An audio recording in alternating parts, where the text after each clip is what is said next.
Clement ko dyan and isang mapagpalang tanghali po sa inyong lahat guys. So ayan, andito po ako ngayon sa lugar namin, no. I-share ko po sa inyo yung bukal, yung paliguan namin simula ng bata ako dito kami naliligo guys. Bukal siya na maraming puno sa paligid. Ayan, pupuntahan natin siya ngayon. Mga ilang taon na din akong hindi nakakaligo doon. Hindi ko na alam kung anong itsura, no. So sana maganda pa. Yan, samahan niyo ko guys, tingnan natin at kung ano na ba yung itsura ng bukal na pinapaliguan ko nun dito. Let's go guys, samahan niyo ko.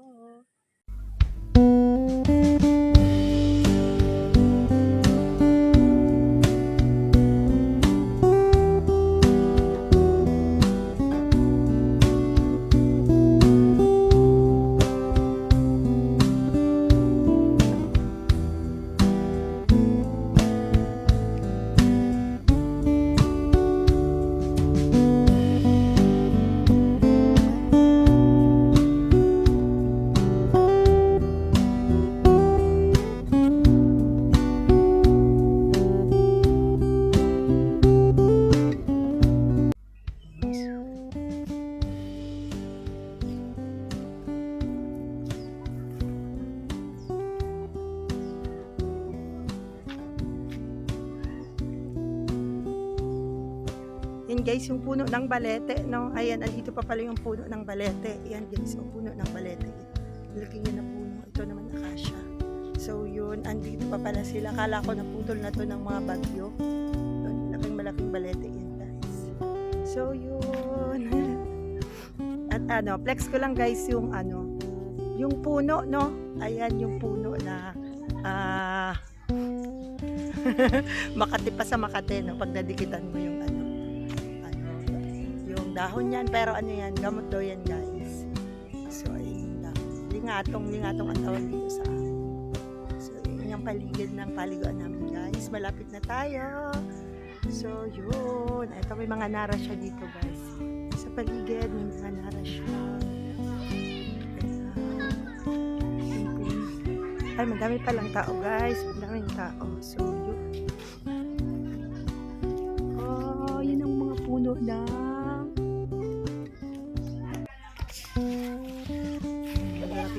madaming tao guys. Ayan, ayun na yung bukal namin dito. Fiesta, madaming tao. Fiesta sila guys.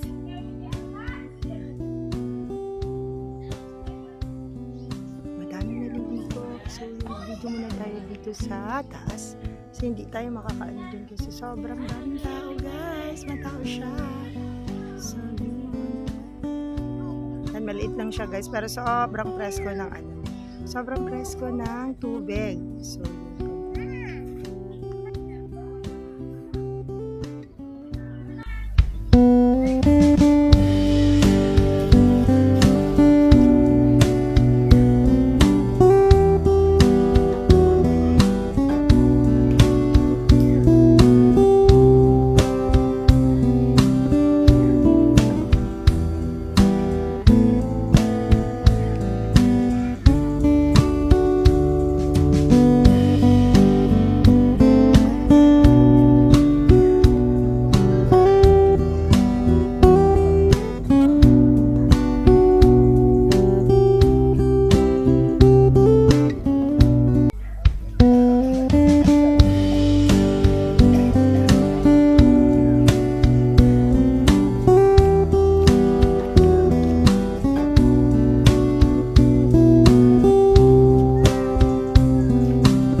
share ko lang sa inyo yung ano, paliguan namin. Ito yung bukal. So, yan, baba tayo guys. So, yun yung bukal guys. Malinaw na siya kasi wala na siyang tubig. Ayun, doon siya dumadaloy. Yan, papunta yan sa ilog guys. Tapos siya, ito yung bukal. Yan kami naliligo, di ba? Ang linaw niya. Ganyan, di na masyadong malinis. Pero ang lamig guys ng tubig dito, ang lamig. So, yan, oh, malalaki yung mga puno niya. Yan, pwede kang pumunta dyan sa gitna. Dyan maliligo. Yan, yan. Si Ate Bella, naliligo si Ate Bella. So, yun. Punta tayo sa may bandang unahan guys. Dati kasi yung mga kahoy dito, hindi siya natumba nung mga nagdaang bagyo, natumba yung mga kahoy, kaya lumabas yung mga ano niya, yung putik niya. Pag umuulan, maputik na siya guys. So yan na guys, dito yung mga ano ng puno, o yan ang mga ugat ng puno, no? Hindi pwedeng putulin yan kasi baka yung tubig mawala. So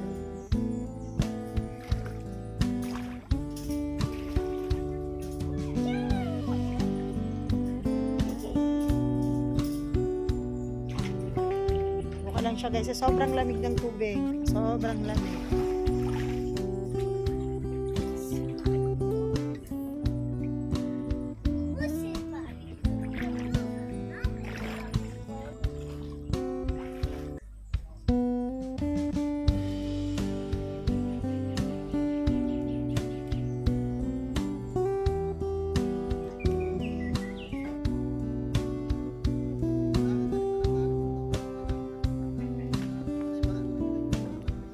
Ko doon sa likod niya. Ayun. Anong apod na kaya, Noy? Sige lang, Noy. Baka maguran kita kaya, Noy. Salamat din sa likod niya. Huwag ganyan lang ito, patagayat magpuwag. Dyan lang yan, Noy, sa baba. Sa taas.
Yan guys, pauwi na po kami, no? Ayan, ang presko-presko po ng tubig. Yan. Yung dalawang batuta yung kasama ko. Guys, ang sarap maligo. Tamang-tama yung presko doon para sa mainit na panahon natin. Ayan. May mga dumating na siyang tao guys, kaya umalis na kami. Kasi maingay na sila. So yun, para makabelo-belo naman sila doon. Sobrang lamig. Napawi yung init ng katawan ko. Init ng katawan. So yun guys. Ito pala yung daan, no? Medyo maglalakad kami mga 15 minutes siguro para makarating kami sa bahay namin. So yan, share ko guys yung daan namin dito. Pag ganitong mainit siya, maganda yung daan. Pero pag ano siya guys, pag maulan, maputik dito, mahirap pumunta dito. So, yun na guys. Dito na kami. Pauwi na kami guys. Yan. Ayan po. Thank you so much po sa panonood sa aking mga video guys. Maraming salamat po. Salamat po sa suporta nyo, no. Syempre po shout out sa Team Good Vibes, no. Shout out po sa ating pinuno, Sir Jericho Garcia Pam TV. Shout out po at kay Tita Karing and Tito Bear, sa aking mentor. Shout out po. Ate Ikot, Ma'am Kia, sa lahat po ng ng Team Good Vibes. Shout out po sa inyo. Bye guys. Ingat kayo lagi. Bye.